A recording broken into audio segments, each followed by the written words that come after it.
While you've definitely heard a little too much about Freddy Krueger or Michael Myers, the world of slasher horror is not just limited to these Halloween classic characters. In fact, there's a whole world of gory, sadistic slasher villains who go beyond the likes of Jason Voorhees and Leatherface, even if you might not see them appear over and over again in franchise installments. Some might say that the fact that these slashers only appear in one movie makes them all the more iconic, and characters such as Cropsy, Irving Wallace, and Frank Zito are a handful of such examples. Today, I will be taking you through not just their names, but the history behind some of the deadliest slashers in pop culture history who've managed to raise the bars of hell with just one movie appearance. Cropsy, The Burning, 1981. With a disfigured face and serial killer tendency, Cropsy is the infamous antagonist from Tony Malam's 1981 slasher film, The Burning, wherein he is portrayed by none other than Lou David. I'm sure you must be itching to know just how he went down this path. And the story begins with his origins as a summer camp caretaker who falls victims to the campers' prank and is heavily burned in a fire that leaves him with several deformities and scars. What happens is that the campers place a skull with light candle sockets in his cabin, and the shock of it causes him to tumble over the skull and accidentally set the place on fire. Most people would take such a traumatizing incident to heart and accept that their lives are over, but Cropsy walks down a lesser taken path of rage and bloodlust and is determined to seek revenge on those who had derailed his life. Even if the campers had not intended for the prank to take such a dark turn, Cropsy's rage knows no bounds after he's released from the hospital after about 5 years worth of treatments to help him regain his appearance. Interestingly, Tom Savini was so excited to work on these special effects that he turned down an offer to work on Friday the 13th sequel, and his efforts truly reflect in Cropsy's bone-chilling appearance. As he returns to society, his deformities soon become the least terrorizing part of him, as he showcases serial killer tendency, as he strangles a prostitute to death before stabbing her repeatedly with scissors right after leaving the hospital. After this one crime, he sets out to target Camp Stonewater and even equips himself with a pair of garden shears that soon become his signature weapon. As the film progresses, Cropsy brutally kills off innumerable campers using a range of disturbing techniques, from slashing a girl's throat to killing many other campers with his shears. These scenes also take a graphic turn, as his stabbings turn creative and jarring, as he stabs one character in the back and watches her tumble backwards into the water, while he cuts off another camper's fingers and slashes a third character's collarbone. This scene soon became a pop culture moment, or rather, nightmare, and the raft killings are especially considered some of the most horrifying ambush moments in slasher history. While the surviving campers continue to indulge in intimate acts with one another, Cropsy soon turns his attention towards them and even drives them to their deaths by drilling his shears into their chests or pinning them to trees before stabbing them. Eventually, only 2 campers, named Todd and Alfred, survive and put up a fight against Cropsy's blowtorch before eventually destroying him with it. In this way, he meets a dramatic, rather ironic end as he's burned by fire not once, but twice. But this proves effective as he does not return to the camps ever again. At the time of the film's release, fans, and especially younger audiences, lived in real terror over Cropsy showing up at summer camp locations, and he's even become an iconic campfire story to narrate over a bonfire and s'mores. However, the character is not just fiction. You'd be surprised to know he's actually inspired by the real-world New York legend of the Cropsy Maniac. Sadly, this film did not perform well enough at the box office for a sequel. But while Cropsy never returned to the big screen, he definitely lives on with tales of his terrorizing acts passed down from one generation to another by the campfire. The Prowler, Sheriff George Fraser, The Prowler, 1981. Next up on this list, I want to bring up Joseph Zito's 1981 slasher film, The Prowler, which follows the titular antagonist's adventures as a World War II veteran gone rogue. The film begins with a rather dark premise wherein a woman named Rosemary Chatham breaks up with her boyfriend during World War II, only to be attacked by a mysterious prowler at her graduation dance a year later. After this shocking sequence, where the Prowler kills Rosemary and Roy with the same thrust of a pitchfork, and then leaves a rose in her lifeless hand, the violence only goes uphill with each and every killing being more dramatic than the last.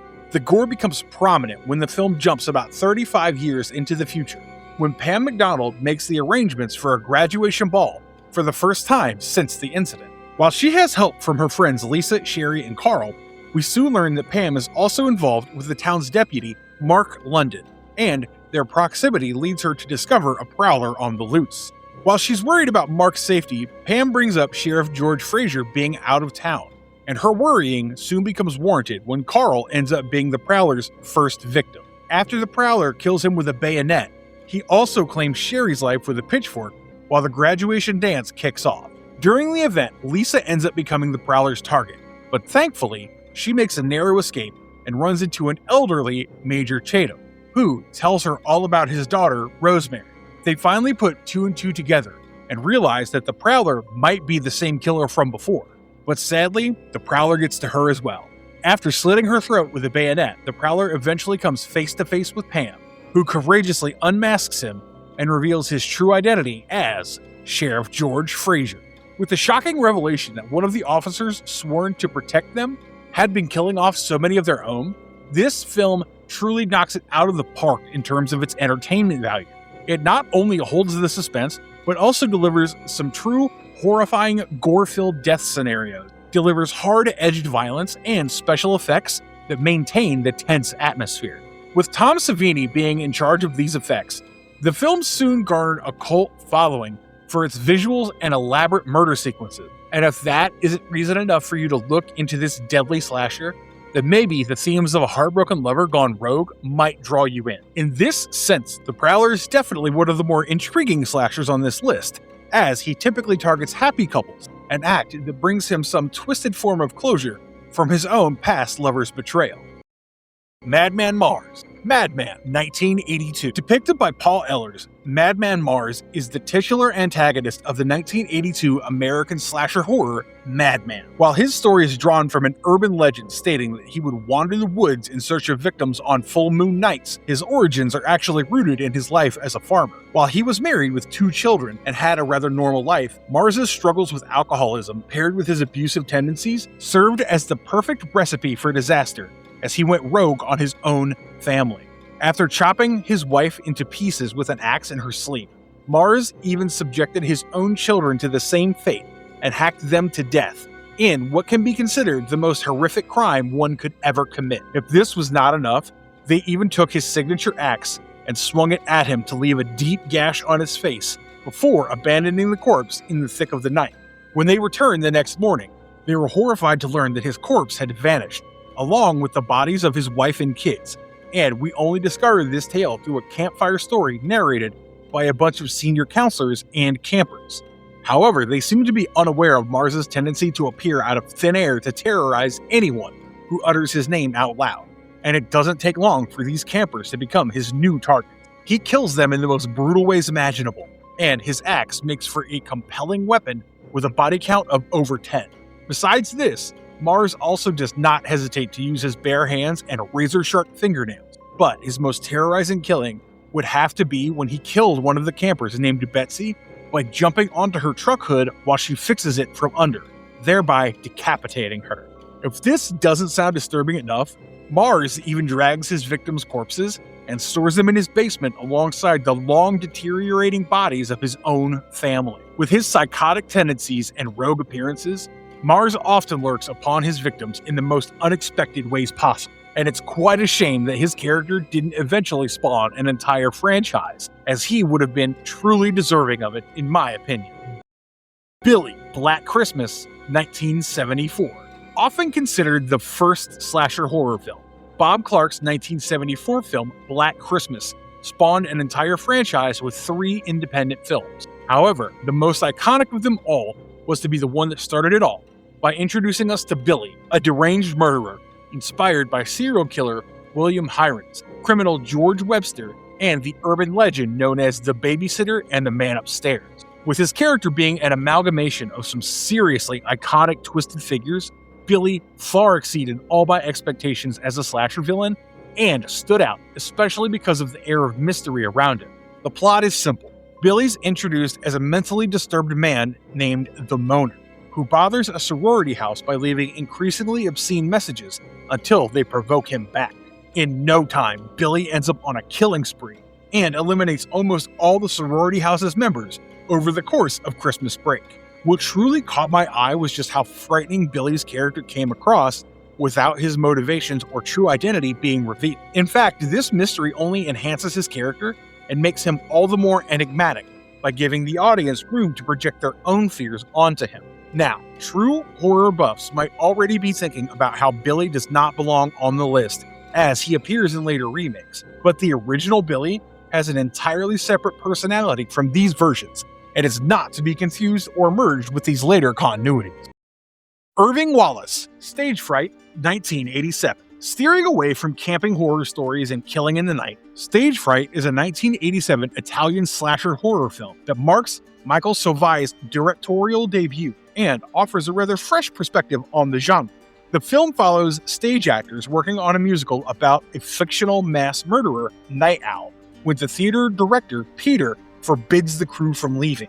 With this rule in place, actress Alicia ends up in a tough spot when she sprains her ankle, but soon enough, her crewmate Betty helps her sneak out. As they locate a nearby mental hospital and seek emergency medical attention, Alicia spots a former actor, Irving Wallace, who had been placed under care after going on a killing spree. Unfortunately, Wallace soon targets them and even escapes the place in Betty's care, while the two women return to the theater, blissfully unaware of the menace they had brought along. As the night progresses, more and more of their crewmates fall victim to Irving Wallace's murderous plans, and he even infiltrates them by wearing the owl costume and creating enough chaos to commit his crimes in peace. Over the course of the night, he dons this owl costume and wanders around with bloodied weapons, strangles someone to death while stabbing another. And the worst of it would have to be when he drills one of them to their death through a door. Eventually, his body count reaches the staggering number of 8, and the film's most disturbing scene had to be the one where he arranges all the corpses in a tableau, while nonchalantly playing baseball with their heads amidst a backdrop of feathers falling all over the place. By morning, Alicia is the last one to survive after 8 of her crewmates lose their lives, only for the film to end with Wallace smirking at the camera, hinting that this is far from over. Sadly, this crazed murderer never returned for a sequel or in any other horror franchise, which is quite a shame as he created a whole lot of havoc in this one. While most slasher movies are set in tense, eerie atmospheres, Wallace's theatrical, crazed killer energy makes Stage Fright a rather refreshing watch amid a pool of repetitive, formula-driven horror. Frank Zito, Maniac, 1980. Not to be confused with its 2012 remake, the 1980 psychological slasher Maniac introduced us to the OG Frank Zito. The film was directed by William Lustig, and it starred none other than Joe Spinell in the leading role as the twisted Italian-American serial killer who murders and scalps young women in New York City. Zito's origin story reveals that he was abused by his mother as a child, which is what led him to grow into a disturbed adult who targets young women and scalps them after killing them off with a range of weapons, including a double-barreled shotgun, a bayonet, and even a switchblade. He then attaches their hair to mannequins, and the film takes us through layers of his personality as he preys on these women, while also dealing with the psychological trauma of being abused as a child. In fact, the finale scenes involve him visiting his mother's cemetery, where he hallucinates that she attacks him from beyond the grave. This triggers a sequence where he runs home only to hallucinate that the mannequins come to life and mutilate him, when in reality, he commits suicide by stabbing himself repeatedly. In this way, Frank Zito is a far more disturbed personality than one could imagine, and the film ends on a shocking note as he somehow returns to life even after committing grave, fatal acts of violence toward himself. While Maniac was released amid chaos and unfavorable reviews, Zito's personality and horror acts soon helped the film gain a cult following, which also inspired later remakes. The film was also praised for Tom Savini's special effects, especially in scenes including the infamous shotgun head explosion, as well as his victims' bodies, scalps being nailed to the mannequin. Interestingly, Savini himself appears in the film as one of Zito's victims, and if not for his acting, then you should at least check this one out just to see what a terrific job he did with the practical gore. Big Ed, The Mutilator, 1984. Finally, it would be a crime to skip out on Big Ed, aka the titular antagonist of the 1984 film The Mutilator. The story follows a rather twisted family tragedy as a young kid named Ed accidentally shoots his own mother while trying to clean his father's rifle. Now, when Big Ed returns from work to find his wife dead, he loses his calm and beats his terrified young kid in what might be one of the most jarring, heartbreaking situations of his life. However, things only get worse for young Ed, and his father never truly forgives him for the accident. In fact, Big Ed bides his time until Ed grows up to kill him, and even sends him to their beachfront condominium, where he makes himself comfortable in the basement waiting for Ed to arrive. However, Ed arrives at the place with a bunch of his friends, and the rest of the plot follows a crazed Big Ed as he kills them all one by one in the most gruesome, gore-filled ways imaginable, where Ed stumbles upon them with his last surviving friend Pam. But they don't have much life left, as Big Ed soon corners them as well. Thankfully, they somehow manage to put up a fight against this crazed killer as he succumbs to his injuries, and even if Big Ed dies at the end, he's a rather accomplished slasher who wreaks havoc on a friend group trip and leaves his son with emotional scars that will never heal. And on that note, I've explored some of the more underrated, lesser-known slashers who have taken us all by surprise with their deadly moves and sadistic motivations. Even if their horror antagonist reputations have lasted for just one movie, Cropsy, Madman Mars, and finally Big Ed all evoke quite a fearful feeling, at least in my heart. But that's enough from me. I'd love to hear all about your thoughts on these iconic slashers in the comments below. And if you haven't already seen them all in their glory, I hope this video gave you a few recommendations for your next horror movie night.